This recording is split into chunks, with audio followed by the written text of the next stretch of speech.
والمحصنات من النساء إلا ما ملكت أيمانكم كتاب الله عليكم وأحل لكم ما وراء ذلكم أن تبتغوا بأموالكم محسنين غير مسافحين فما استمتعتم به منهن فآتوهن أجورهن فريضة ولا جناح عليكم فيما تراضيتم به من بعد الفريضة إن الله كان عليما حكيما. Sadaqallahul azim. Baik.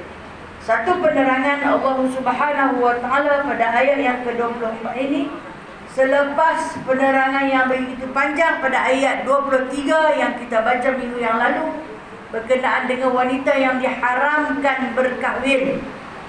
Bukan wanita tak boleh kahwin, tetapi lelaki yang haram berkahwin dengan wanita ada 3 jenis, iaitu yang ada perhubungan darah yang kuat, perhubungan darah yang kuat, yang kedua perhubungan susuan, dan yang ketiga perhubungan mertua dan menantu.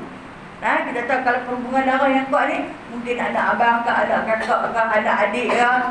Itu perhubungan darah. Termasuklah anak sendiri, kakak, abang, adik dan sebagainya. Itu perhubungan darah yang kuat. Kalau takat berhubung bacang saja boleh. Kalau sepupu boleh. Begitu juga dengan rodha, yang ni saudara susuan. Yang kedua, diharamkan berkahwin dengan ibu susu dan saudara susuan. Dan yang ketiga, mertua ataupun menantu. Namun hari ini pada ayat yang ke-24 diterangkan yang ni tak ada, dia tak termasuk dalam 3 ni, tapi haram juga. Dia tak termasuk dalam hubungan darah, dia tak termasuk dalam susuan, dan dia juga tak termasuk dalam hubungan mertua atau menantu. Tapi masih lagi haram. Dengan siapa? Wal muhsanat. Wal muhsanat minan nisa illa ma malakat aymanukum.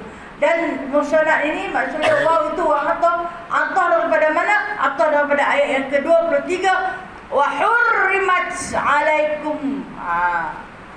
Itu cerita nahu saja saya cerita. Dia tak duduk wal muhsanat pasal apa? Pasal dia wa'atun dia ada ma'tuh alaih. Ma'tuh alaih ni dia patah balik belakang. Diharamkan juga kamu berkahwin dengan muhsanat. Siapa muhsanat ni? Perempuan-perempuan yang bersuami. Asal makna muhsin ni dibentengi. Dibentengi maksud dia ada orang dah dekat dia. Jadi kalau perempuan yang ada orang dah dekat dia tu, dia adalah milik suami dia ataupun dia milik tuan dia. Dia hamba, dia ada tuan. Tak boleh miliki dia. Kecuali tuan dia yang miliki dia. Jadi disebutkan muhsanat di sini haram juga kalau mana kita nak berkahwin dengan isteri orang. Nak kahwin secara halal pun tak boleh, apatah lagi berzina dengan isteri orang. Lagi-lagilah berdosa. Yang mana banyak berlaku di kalangan masyarakat kita. Dia dah ada suami. Jadi bila dia mai ke sini, biasanya daripada saya tak kata semua lah, hak yang pendatang daripada sana dia ke sini, dia kata dia tak ada suami. Jadi dia berkahwin. Bila dia berkahwin, tengok di kampung dia ada suami, dia ada anak. Haram tak? Haram. Walaupun akad nikah itu sah. Apa ramai di kalangan budak-budak Melayu kita yang mengambil jalan mudah. Nak kahwin tak payah pula belanja banyak-banyak. Sekadar bagi mas kahwin saja boleh dah kahwin. Sebab dia tak ada siapa miliki, dia di sini pun dia merantau, kahwin dengan dia. Kahwin mai cukup time dia nak balik kampung, dia balik. Rupanya dia balik tak mai dah. Pipi tengok dia ada suami. Jadi selama-lama ni yang duduk bersekedudukan dengan suami di sini adalah haram, sedang melakukan zina sehari-harian. Sebab haram menikahi perempuan yang dah dinikah, bukan perempuan yang bekas. Maksudnya bukan malu, bukan janda, tetapi menikahi perempuan yang telah dinikah dan masih bernikah. Itu disebut sebagai muhsanah. Di kalangan perempuan, kalau yang dah ada suami, maka haram dinikahi. Nak meminang dia pun tak boleh. Nak nak meminang dia pun tak boleh. Tapi kalau teringin boleh. Contoh kata jatuh cinta kepada isteri orang lain, boleh pendam perasaan di dalam seorang-seorang. Tak salah. Perasaan itu hadir kerana desakan syaitan, diizinkan oleh Allah Ta'ala. Tak salah kita mencintai perempuan yang dah menjadi isteri orang. Tetapi salahnya apabila kita suarakan hasrat hati, marilah kita kahwin orang, cerai dengan suaminya. Itu salah. Sebab perempuan itu dinamakan muhsanah, perempuan yang dinikahi dah. Itu dia kata illa memalakat, kecuali memalakat apa yang ada di tangan kanan kamu. Apakah yang dimaksud yang dimiliki? Memalakat aimanukum, yang dimiliki tangan-tangan kamu ni, iaitu hamba sahaya, hamba perempuan, ataupun dipanggil sebagai jariah. Zaman kita lah ni tak ada jariah, tak ada hamba. Macam mana boleh berlakunya manusia itu jadi hamba kepada manusia? Berlakunya pertama dengan sebab peperangan. Dan disyaratkan peperangan itu hendaklah peperangan menegakkan agama Islam. Negara yang diperangi, kalau negara itu negara Islam, dipanggil Darul Iman. Kalau negara itu negara kafir, dipanggil Darul Harbi, negara yang nak diperangi. Jadi apabila berlakunya peperangan, maka tertawan. Yang lelaki ditawan lalu dipujuk masuk Islam. Kalau tak mahu masuk Islam, dia jadi hamba abdi. Begitu juga perempuan. Perempuan yang ditawan, maka perempuan itu dipujuk agar masuk Islam. Bila tak masuk Islam, mereka jadi hamba abdi. Kalau dapat suami isteri, mereka kekal sebagai suami isteri. Tapi kalau perempuan saja tak ada suami, dia jadi milik tuan dia.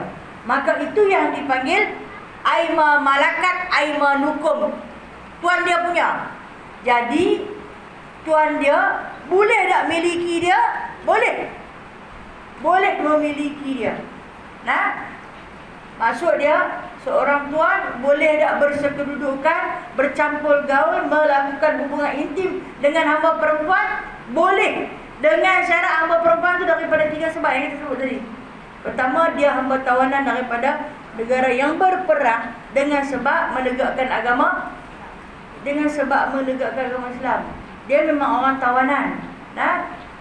Dia bukan kata pirampah isteri-isteri siapa. Dia sebenarnya memang hamba tawanan, dan kemudian dia duduk di bawah seorang lelaki yang menawan dia di medan perang. Perang tu kena dengan sebab menegakkan agama. Kalau pergi berperang lah ni, contoh kata macam lah ni, ada negara-negara teluk yang sedang berperang. Pergi di Palestin, tengok mereka berperang, segok-segok orang Palestin tu ambil anak dia buat balik ambil hamba. Tak boleh. Tak boleh kita ambil buat balik mai, kita jadikan dia sebagai hamba. Dengan sebab bukan berperang kerana menegakkan agama Islam. Tetapi jikalaulah kata dalam peperangan Palestin dengan Israel, mereka sama-sama mereka itu memang menegakkan agama Islam. Andai kalaulah golongan Israel ini, perempuan mereka boleh diambil menjadi hamba tawanan, itu disebut sebagai hamba sahaya ataupun memalakat aimanukum, yang dimiliki oleh tangan kanan. Siapa dia tak bawa tangan kiri, dia bawa tangan kanan. Sebab boleh dicampuri, boleh dipergauli, macam isteri dia juga. Dan seandainya dalam pergaulan hamba dengan tuannya itu menyebabkan si hamba tu hamil, anak kepada hamba itu tak dinamakan anak luar nikah. Anak tu dibinkan kepada tuan sebagai anak yang sah. Dan si ibu itu akan dipanggil dengan nama Ummu Walad, bukan perempuan simpanan. Ummu Walad. Nanti kita akan tengok macam mana yang Rasulullah buat. Kitaballahu alaikum. Yang ni yang disebutkan sebagai satu ketetapan Allah ke atas kamu. Pada kalimah, pada ayat Kitaballahu alaikum, yang alaikum ini Allah Ta'ala menceritakan tentang peraturan seorang wanita yang menjadi hamba tu untuk kamu miliki. Macam kita tengok dalam sirah Nabi SAW di dalam peperangan Khaybar, Rasulullah berjumpa dengan seorang perempuan Yahudi Bani Quraidah bernama Safiyah binti Huyai. Ingat boleh tak? Saya pernah cerita dah. Nabi bertemu dengan Safiyah binti Huyai. Pasal apa dia berhubungan kat Nabi? Sebab bapa Safiyah binti Huyai ini adalah musuh terbesar Nabi di bumi Madinah. Dialah yang selalu merencanakan peperangan dengan Nabi. Dia marah sangat Nabi mai ke Madinah, mengambil tampuk pemerintahan, terus jadi khalifah. Jadi dia tak suka, dia sentiasa merencanakan sesuatu rancangan nak bunuh Nabi. Jadi biar Nabi terhidup perancangan busuk dia tu, maka Allah Ta'ala pun menyuruh Nabi berperang. Berlakulah peperangan Khaybar di antara Yahudi Bani Quraidah dengan orang Islam. Dan dalam peperangan tu dapat ditawan Huyai ni, bapa kepada Safiyah binti Huyai. Bila dia tawan, Nabi pujuk suruh masuk Islam. Dia tak mau, sambil dia keji, dia cerca, dia kata macam-macam kat Nabi. Dia kata macam-macam dekat Nabi. Lepas tu Nabi hukum bunuh dia. Dia mati. Dia mati. Bila dia mati, dalam rumah itu terdapat seorang perempuan dan perempuan-perempuan yang lain lah. Di antaranya Safiyah. Safiyah ni dia dah berkahwin dengan seorang laki-laki Yahudi juga. Tapi suami dia mati dalam perang Khaybar tu. Suami ni kira kita panggil PA sistem, si bapa mertua lah. Juga mati. Bila mati, mereka tanya dia, mau tak masuk Islam? Dia kata, aku nak jumpa Muhammad dulu. Kata Safiyah ni, aku nak jumpa Muhammad dahulu. Dalam mereka tawan ramai perempuan, letaklah di medan, di padang tu. Lepas tu Safiyah ni minta juga nak jumpa Rasulullah. Jadi ketika tu, mereka mai beritahu Rasulullah masa ni dah berehat, perang dah habis. Mereka tunggu nak balik ke kampung lah. Dia kata Safiyah ni berhajat sangat nak jumpa dengan Rasulullah. Jadi Rasulullah perkenankan, maka dia masuk berjumpa. Safiyah ni Allah Ta'ala bagi kepada dia cantik sangat. Saya suka kongsi dengan perempuan Yahudi ni, cantik dia orang. Dan daripada keturunan Nabi Allah Yusuf, cantik dia pun. Kalau kata rambut dia pun yang hitam tu memang hitam pekat, kilat-kilat, betul-betul tu memang cantik. Siapa yang pernah pergi Palestin, dia mesti tengok lah kecantikan perempuan Yahudi ni. Dia pun lagi cantik daripada perempuan Palestin. Islam yang betul kan? Jadi sayangnya dia berparut. Muka dia ada parut. Parut itu adalah hasil kesan tumbukan daripada suami dia. Suami dia tumbuk dia dengan cincin besar suami dia pakai tu, tumbuk tenggelam lubang bayi ni. Sebab dia jatuh cinta kat Rasulullah, dia tak pernah tengok. Kemudian si bapa ni suruh dia kahwin dengan orang lain. Dia tak mahu, dia mahu kat Rasulullah. Bapa tu memang anti kat Rasulullah. Sebab tu dia nak jumpa sangat-sangat Rasulullah. Jadi bila dia mai jumpa dengan Rasulullah, dia kata kepada Rasulullah, aku pilih untuk beriman. Aku memilih untuk beriman. Bila dia pilih untuk beriman, dia kata kepada Rasulullah, mau tak kahwin dengan aku? Mau tak kahwin dengan aku? Lepas tu baru Rasulullah tengok muka dia. Rasulullah ni memang adab paling tinggi dah. Bukan kata nak telek muka orang lain sampai terpesir di mata tengok lah. Bila pandang, Rasulullah bukan pandang kepada kecantikan dia, pandang kepada diri dia yang berlubang, bekah lah, parut.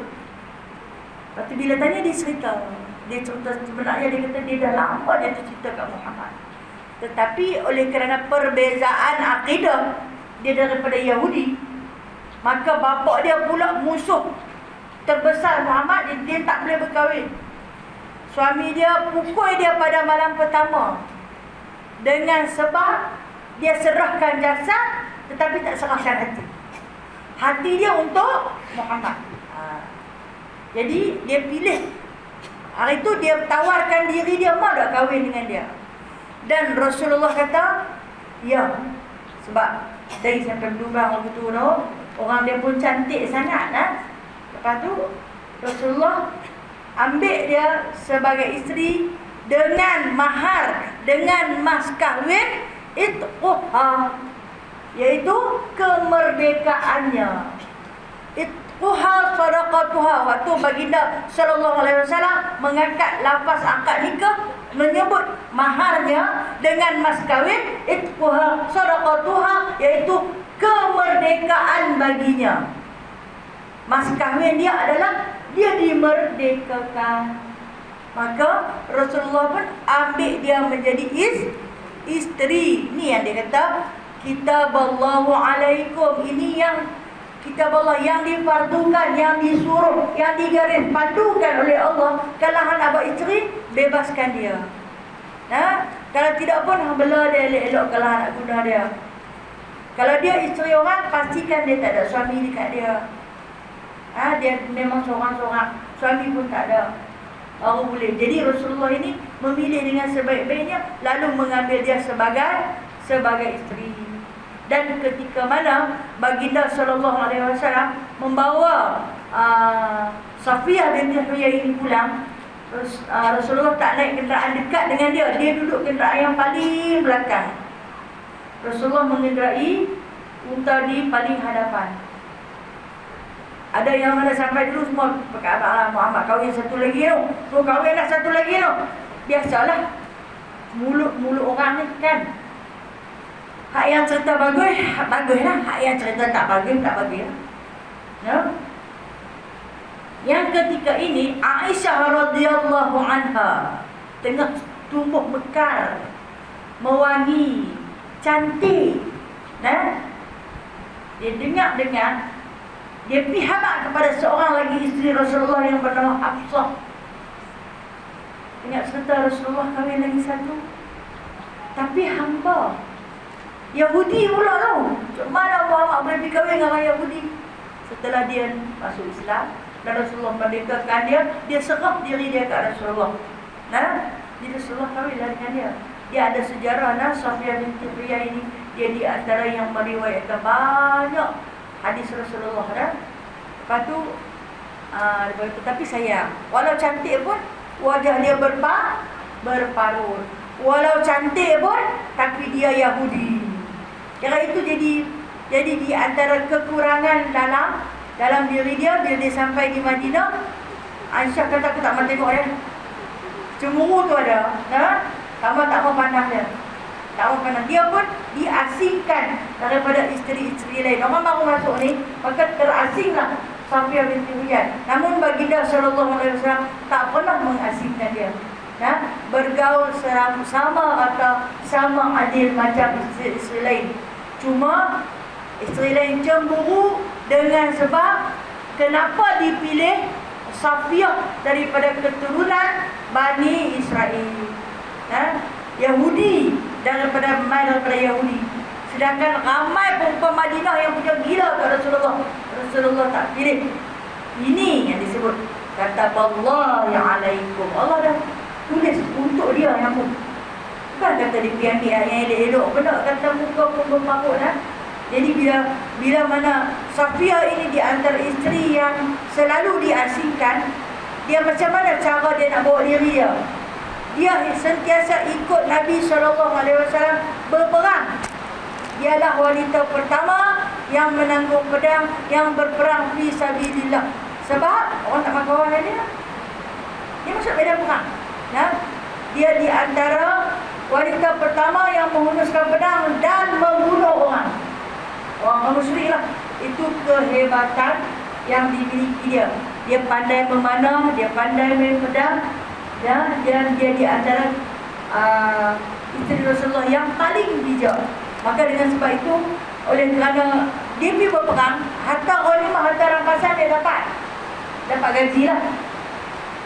Bila dia balik, dia nanti sedekah dekat madu-madu dia. Cara macam tu dia ambil hati madu dia, bukan istihar perang yang madu. Ustaz tak kena cakap, dia pandai cakap. Dah nak abang macam tu lah. Al-Quran kan mendidik kita dah. Bila mana dia berbalik harta ghanimah ni atau peperangan, sama ada dia ditukar menjadi bentuk mata wang ataupun harta benda, dia tidak ambil dekat dia. Dia pergi bagi kat mata pada akhirnya. Kita ni bila orang selalu bagi hadiah jatuh hati. Apa kata dia bagus, yang rupanya barulah pakai kata dia baik.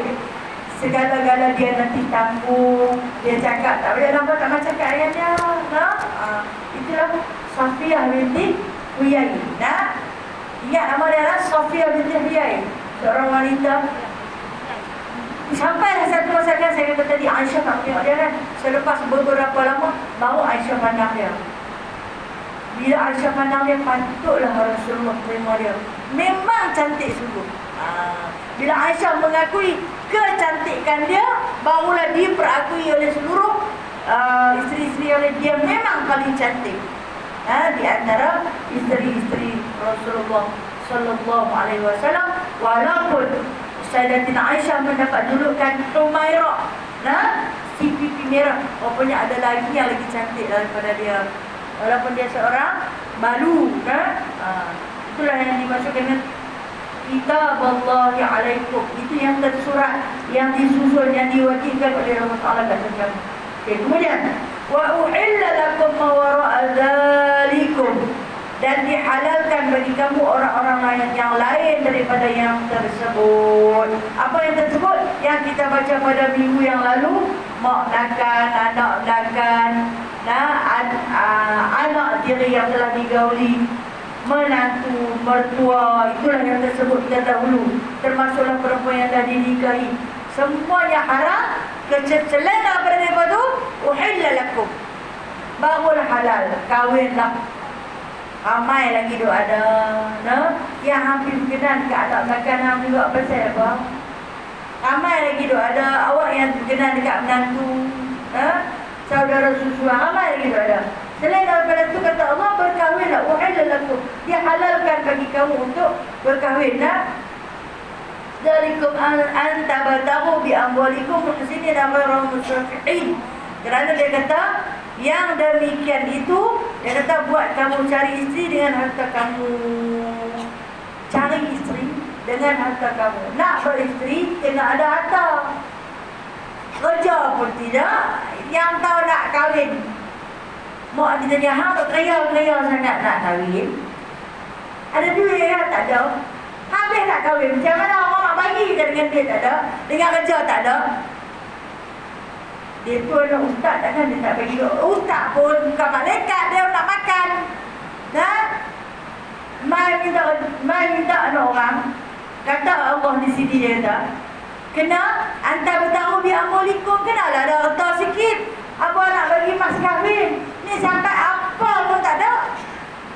Kerja pun tak mau, duk kali tidur sampai masa air pun nak kahwin.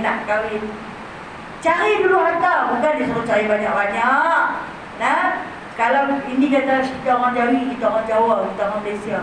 Kalau kata orang Arab nak kahwin, punya susah dia nak kahwin Yang telah sudah kita sembang dengan orang Arab ni dia pun nak kahwin ni paling murah. Harga anak-anak dara Arab ni paling murah, dia kata 80,000. 80,000 sekali dengan rumah, sekali dengan orang gaji dan kelengkapan alat-alat peralatan lain. Tu kalau kata yang tak lengkap lagi tu 40,000.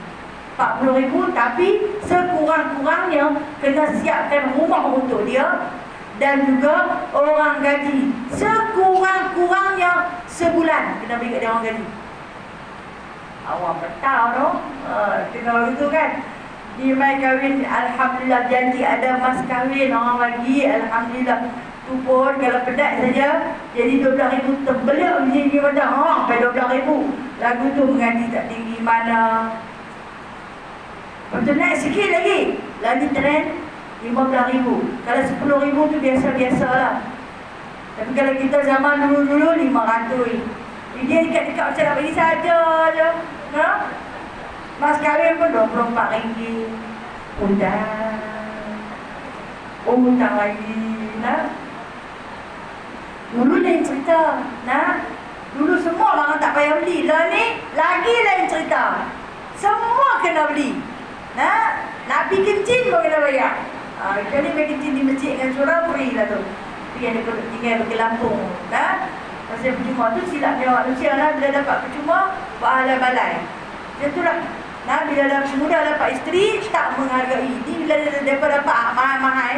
Tu kalau kita tengok lah orang Arab ni, dia pun punya sayang kat isteri dia pun tau. Dia tak bagi jalan. Dia tolak terola anak tu, dia bawa mak atas tu. Dia bawa mak atas tu, dia bawa anak atas tu. Dia tolak susah payah. Saya pun dia tolak. Saya tengok ini bayar aku. Dia ni yang suami tu tolak. Balik ke hotel pakai ustaz dia tu, dia sakit tak payah jalan. Suami tu tolak. Jalan dia dah kata. Aku nak bawa badan aku pun tak larat nak bawa orang. Pasal apa? Pasal mahal. Benda mahal ni orang jaga no? Benda murah-murah ni tak apalah. Buat sendiri lah. Habis sendiri lah. Itu yang dimaksudkan kena ada harta. Tapi bi'amwalikum, kena ada persediaan dalam harta kamu. Muhsinin ghairu musafihin. Dia kata padahal berkahwin kamu ghairu musafihin, bukan berzina. Kahwin elok-elok, jangan berzina. Nah, kumpul duit untuk nak berkahwin. Tu yang mana kalau kita tengok hari ni mak-mak dah belajar baru bagi tunang, dia pun macam dapat lesen besar lah. Keluar pergi sekali, tengok malam baru balik main. Kadang tak balik, awak tak balik, tidur rumah bakal mertua. Oh tak boleh cik, oh bukan dapat lesen lagi pun. Nah, dia dah tak balik main ke rumah. Kerja dulu, dia tak kerja apa. Dia harap perempuan yang si tunang tu saja kerja, dia tak kerja. Dia duduk saja. Kerja dia pergi hantar, pergi ambil kan tu. Bukan kerja hang lagi, dia hantar, pergi ambil dia. Kerja, hampir kerja. Hantar tahu biar apa dulu. Cari kereta dulu. Himpun kereta dulu. Esok ni, nak kahwin dengan dia tu kata berkahwin, bukan berzina.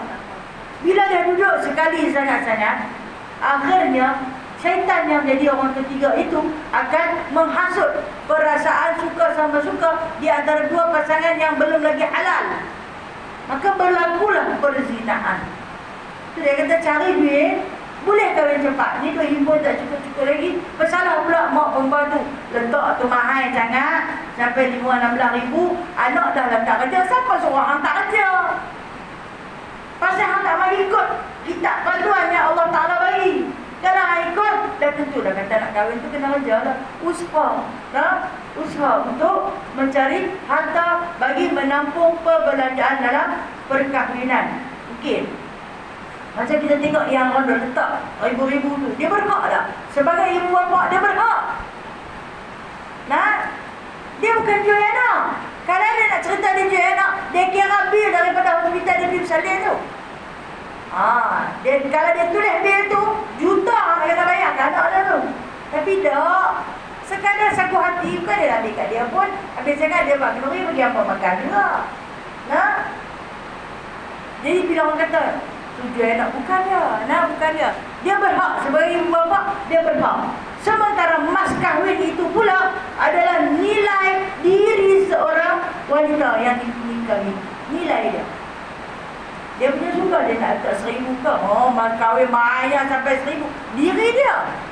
Nah, maka dia boleh meletakkan dia untuk nak menghalalkan satu-satu perhubungan. Famastamta'tum bihi minhunna fa'atuhunna ujurahunna faridah.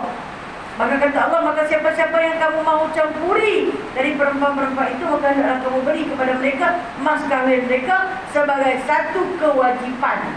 Kalau nak campuri dengan perempuan-perempuan itu, kena kahwin. Bila kahwin, wajib bagi mas kahwin. Bila dah kahwin, wajib bagi mas kahwin. Jangan kata hutang. Kalau hutang pun biar dengan redha, perempuan tu. Wala junaha alaikum fima taradaitum bihi min ma'dil faridah. Dan tak mengapa. Tidak mengapa kalau meredai sesudah ketentuannya. Okey, dah berjanji sama-sama, abang nak kahwin tak ada duit. Jadi abang pinjam dulu bang 500 boleh tak? Untuk lepas duit. Dia boleh. Boleh dia. Pinjam dulu Pek tikam pek tanya teriak.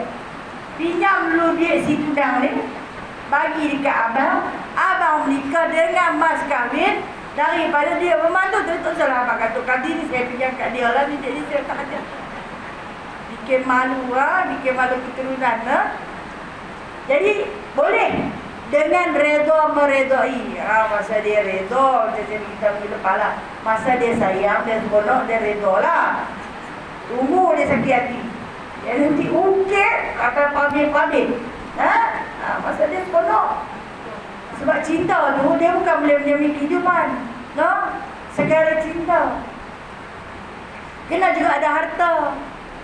Bukan boleh makan cinta, sarapan pagi cinta, makan tengah hari cinta. Tak ada. Air sejuk pun kena bayar lah ni lah. Jadi kalau dia kata dia meredai, maka kata Allah, wala junah, tak mengapa. Maksud dia ada persetujuan di antara kedua-dua belah pihak. Saya suka cerita seorang alim ulama, nama dia Syekh Khatib. Nama dia Syekh Khatib. Ni tahun 1800. Dia di antara ulama Nusantara yang berasal daripada Bukit Tinggi, Indonesia. Sejarah, saya suka baca kisah dia. Dia ni dalam umur dia 15 tahun, dia ikut mak dengan ayah dia pergi buat haji masa tu. Tahun 18 dia buat haji guna kapal layak ni. Bila pergi sana, orang dulu bila pergi, dia pun suka tinggal anak dia pun suruh belajar di Mekah, di Masjidil Haram. Perbelanjaan tak cukup. Orang dulu kan susah. Lepas tu bila dia pergi duduk, mak tu tinggal dia, mak ayah tu tinggal dia balik. Kemudian dalam tempoh tu dia ni belajar dalam Masjidil Haram, berpandukan kepada syekh-syekh Arab ni. Daripada tak tahu apa sampailah masuk sikit-sikit. Bayangkan kalau budak Melayu kita bila dia pun nak pergi mengaji terus dengan tak ada basic apa, terus pergi nak mengaji Arab ni, dia nak faham tu.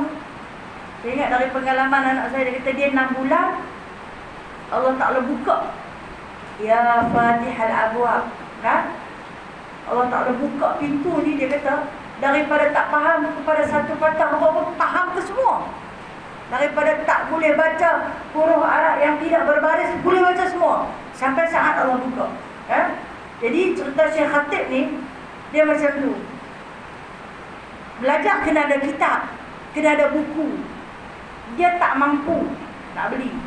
Jadi depan Masjidil Haram ni, melalui berhadapan dengan pintu Babus Salam, ada kedai kitab. Pelajar-pelajar yang berkemampuan, anak-anak orang Arab yang kaya-kaya akan pergi kedai itulah, beli kitab untuk buat rujukan. Dia pun akan ikut pergi, tapi dia tak beli. Dia nanti buka saja mutalaah, sebab dia tak ada kemampuan. Tokek kitab tu, tokek kitab tu bernama Syekh Abdul Hamid Al-Qurdi. Qurdi ni keturunan bangsa Arab Qurdi. Mula-mula marah lah, hambat dia. Masih lama sangat. Kan kita kan nak beli buku, kita nanti buka, selok tengok kan. Jadi bila dah hambat lagu mana pun, dia selit-selit dengan kawan-kawan lain, dia pergi juga. Sebab apa? Dia tengok untuk esok nak belajar apa. Lepas tu sampailah kepada satu hari, kawan ni pun tak larang hambat, kesian dengan maknya kat dia. Kata dekat dia, ni apa masalah? Bila tengok dia buka kitab kitab Imam Syafi'i, kitab tebal ni kitab ni. Apa masalah? Apa tu dia hambat? Dia kata dia ni orang susah. Dia kata tak ada belanja. Dia kata nak beli kitab tak mampu. Boleh tak dia nak hutang kitab ni? Kawan tu kata, bila nak boleh bayar kalau nak hutang? Dia kata tunggu musim haji baru mak dia nak boleh hantar duit. Lambat, dia kata, lambat. Tunggu musim haji. Bukan macam ada ni orang boleh pergi buat umrah setiap bulan, boleh kirim ke orang. Lah dia pun tak boleh buat umrah dah tahu. Jadi dia kata lambat. Mai pula dengan kapal layak, jenuh nak sampai. Lepas tu lama-lama Syekh Abdul Hamid Al-Qurdi ni rasa kesian dekat dia.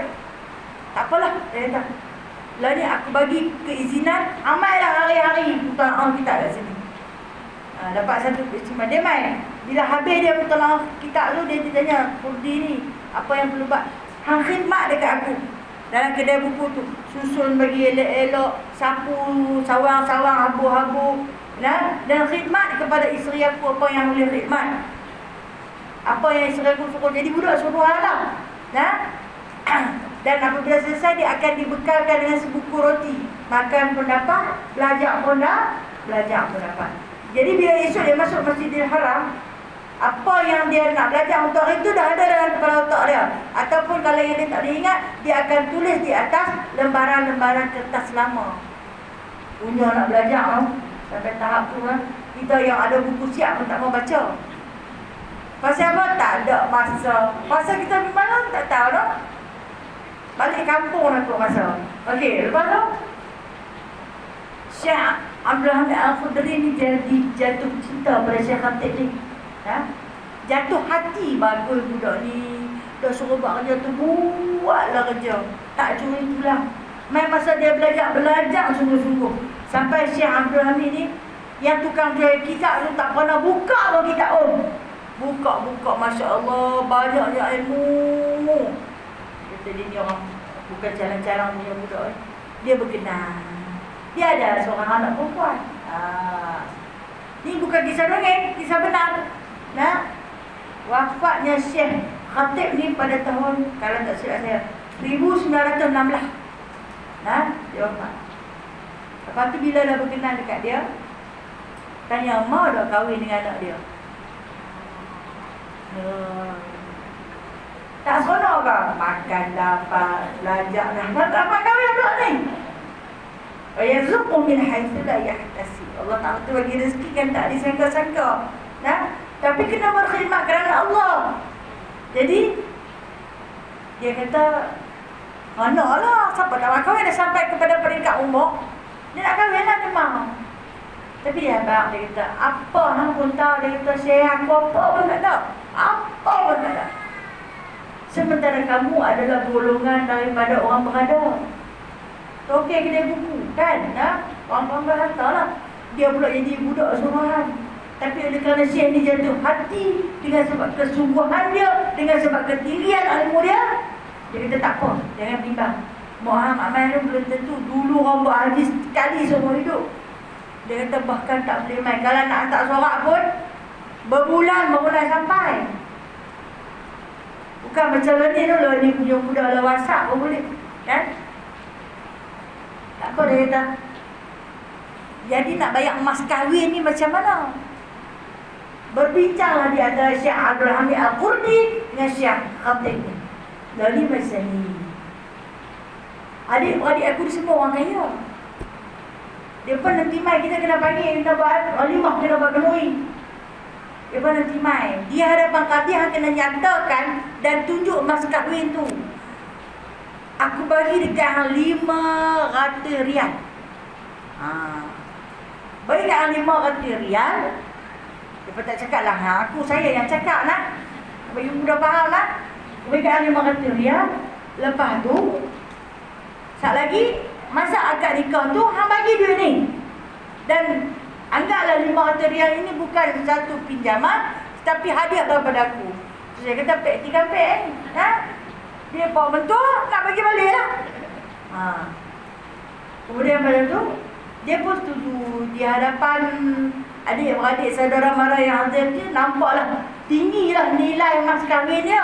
Dia pun kata dia ni suku-suku merempak pun bukan sembarang orang. Dia boleh bayar mas kahwin 500 riyal. Mahal tu. Kalau kata tahun 18 dulu 500 riyal, tak cerita lah. Mahalnya. Lepas tu bila dah setuju, maka dia pun berkahwin. Dia ni, okey, apabila menikahi seorang wanita dalam keadaan mas kahwin yang terhutang, kena habaq kat perempuan tu. Tak boleh mempergauli dia. Dia berhabaq dekat perempuan tu. Dia bawa lah 500 riyal tu, dia bagi dekat perempuan tu, ini mas kahwin. Tetapi aku nak cerita, sebelum dia berjimak dengan isteri tu, dia habaq dia kata, duit 500 ni bukan duit dia. Dia bapa hang lah bagi dekat aku. Aku tak ada apa. Nak apa pun tak ada. Perempuan ni ingat kesian. Bukan pernah bercinta, bukan pernah tengok pun. Nah, dia kata, bapak aku yang suka sangat-sangat kan. Bebek ke dengan arak sirat-sirat ni dia bagi dengan orang Jawa kan. Orang Jawa lagu kita lah. Dengan penyeknya kan. Dengan tak berapa nak handsome sangat pun. Okay. Tapi pasal bapak aku suka sebab ketinggian tu. Maka kata perempuan tu, aku redha. Dia kata, bila saling redha meredai, maka halal lah. Jadi dia kata, aku redha. Dan 5 katun rial ini sebagai mas kahwin kepada aku hadiah balik dia. Allahu Akbar. Hebat tak? Hebat.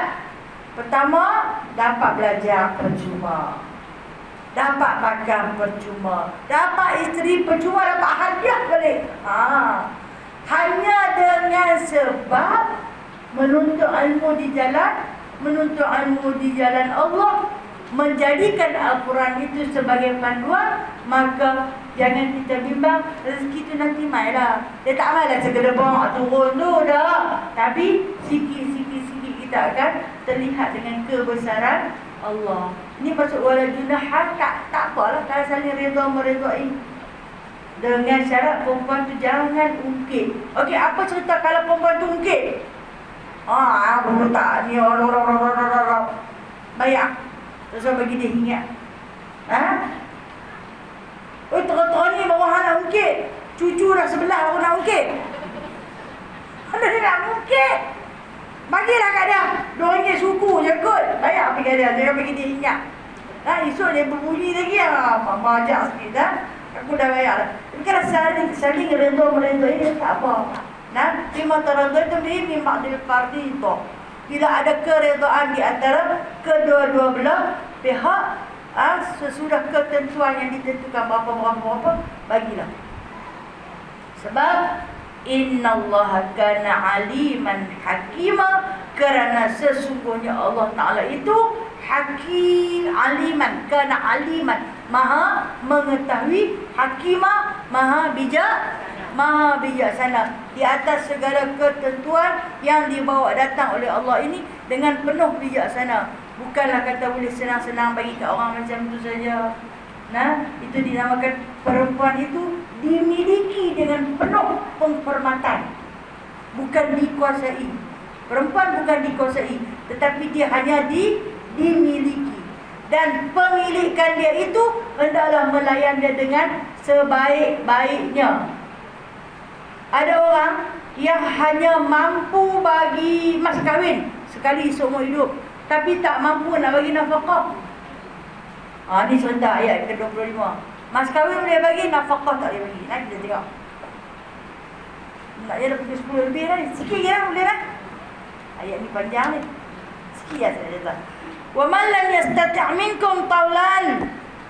Dan dia kata, barang siapa yang di antara kamu tidak mahu berkahwin, yang tidak mahu berkahwin mukminah yang merdeka. Maksud dia tak mampu nak berkahwin dengan perempuan yang beriman yang merdeka. Tak mampu. Lam yastati'. Tak ada duit nak kahwin. Ada pun sekadar nak bayar mas kahwin saja. Tapi nak sara tak boleh. Perempuan bila dia dinikahi, segala-galanya kena tanggung dekat dia. Dia nak beli Panadol mas biji pun kena bayar. Kepala dia ada kutu mas ekor pun hang punya urusan. Bukan urusan dia lah. Hang kena urus semua pada dia. Dan ketika dia menguruskan diri dia sendiri dengan diri dia, biar dengan redha dia. Kalau bukan dengan redha dia, hang tanggunglah esok di akhirat. Dia dah. Kena belajar perhabis-perhabis. Penatnya, jangan suka-suka je buat kat anak orang ikut suka. Macam mana dia tak ada waris. Kalau dia tak ada waris pun dia ada Allah yang menurunkan hukum. Kena jaga dia dengan sesungguh-sungguhnya. Jadi kalau tak mampu, tak usah kahwin lah. Dia kata sini, kalau tak mampu nak kahwin, maksud taulan di sini ni tiada berkemampuan, tak ada belanja. Boleh ada dekat mas kahwin saja, tapi nak sara hari-hari tak ada. Sara hari-hari nak kena bagi makan dia. Nak kena bagi pakai kat dia. Kalau dia habaq baju dia koyak, hang wajib jahit baju dia. Hang tak reti jahit diri lah. Aku tak reti. Hang kena jahit. Mai yang orang yang tak faham agama tengok dia sekolah, dia jahit baju dia. Itu kewajipan suami. Rasulullah pun jahit baju sendiri. Yang ni asalkan dinikahi semualah perempuan tu. Anak pun dia lah, masak pun dia lah, layan suami pun dia lah, segala-galanya. Sebab apa? Sebab tak ada ilmu. Sebab tak ada ilmu. Lepas tu kita yang tak ada ilmu ni, tengok pun mengata. Tengok tu, suami balik kerja, suami tu lah masak, suami tu lah basuh, suami dah lipat. Dia buat apa dalam rumah? Tak buat apa dah dia. Mengata. Anak mengata apa tu kewajipan suami. Balik buat begitu. Ada berani? Dah. Jangan tengok macam tu. Kita nak jadi isteri solehah. Kita duduklah syurga dengan Khadijah, dengan Aisyah, dengan siapa tadi? Sofia binti Huyai, kan? Jangan buat lupa. Kat cara dia untuk Allah ni. Solehah itu ibarat matahari. Ibarat mentari, kata guru saya. Nak capai dekat dia, terbakar. Takkan nak solehah, betul lah kan? Bila baca hak isteri kepada suami akan seronok. Nanti akan sampai kepada hak suami kepada isteri. Barulah kita susah perut, kan? Kita kalau dah tak mampu, tak usah kahwin lah. Sebaik-baik dengan kahwin lah. Ayat kihamun solat, dia kata mukminat. Famimma malakat aimanukum, cukuplah dia kata, memadailah mimma malakat aimanukum, apa yang ada dekat kamu. Milik perempuan yang kamu miliki. Maksud dia di sini hamba. Masa tu ada hamba. Kalau dah ni dia riau juga nak kahwin, suruh dia kerja. Suruh dia kerja. Ada yang mak tu bagus, tak apa. Cik kahwin lah. 4 pun main mak dengan mak nak berdaun. Dia bagus kalau begitu. Kalau tidak, pakailah apa yang ada. Dia kata min fatayatikumul mu'minat. Di kalangan dia kata min fatayat, di kalangan wanita-wanita ataupun fatayat, dimaksudkan gadis, anak-anak dara. Carilah anak-anak dara, gadis-gadis, perempuan-perempuan yang mana yang mukmin, yang beriman. Kalau nak pilih, carilah yang beriman. Kita pun tahu di mana kita boleh memperolehi isteri yang beriman. Adakah di lorong-lorong yang gelap? Dah. Tengoklah yang ada di rumah, yang keadaan berpakaiannya. Perhati tengok. Okey, seandainya kita ibu, anak yang berkenan. Anak yang berkenan. Kita sebagai ibu wajib tengok dulu. Nak tengok dulu bakal menantu tu macam mana. Kalau dia pakai pun baju adik dia ketat, nampak pusat. Hak yang seluar tak berapa nak naik ke atas. Dulu betul-betul dipangkal-pangkal hak bawah tu. Tak turun ke bawah pun seluar tu. Bawah sikit pada tu buat main ni lah. Bakal menantu mak. Tak apa, layan dia elok-elok. Lepas tu abang kat isteri, dekat anak kita dulu. Rasulullah suruh pilih yang beriman. Masa dia nak bermain, dia pandai, dia pesan pakai baju kurung, pakai tudung. Masa dia main, nak tunjuk kat bakal mentua tu, tegaklah. Apa-apa yang lepas kahwin lagu tu ke menantu aku. Awaknya dia tak pakai tudung pun. Dia pakai seluar pendek saja. Allah, tepuk kepala pak mentua. Garu rambut yang lurus. Yang sedia-sedia ada lurus tu. Jadi kita pilihlah, dia kata fatayatikum mu'minat. Gadis-gadis yang beriman. Bila dia ada iman, perempuan itu dinikahi dengan 3 sebab kan? Dinikahi pertama dengan sebab keturunannya, kedua kecantikannya, ketiga agamanya. Pilihlah yang beragama. Kerana apabila dia ada agama, maka akan datang keturunan yang baik. Apabila dia ada agama, maka akan datanglah harta yang baik. Akan datanglah kecantikannya apabila dia ada agama. Kalau hang pilih kerana nak ambil cantik semata-mata, sedangkan dia tidak mukmin, dia tidak beriman, maka keadaannya wallahu a'lam. Wallahu a'lam. Disebut sini wallahu a'lamu bi imanikum ba'dukum min ba'd. Okey, perempuan tanda dekat wallahu a'lamu. Wallahu a'lamu. Tanda kat situ Ayat ni panjang.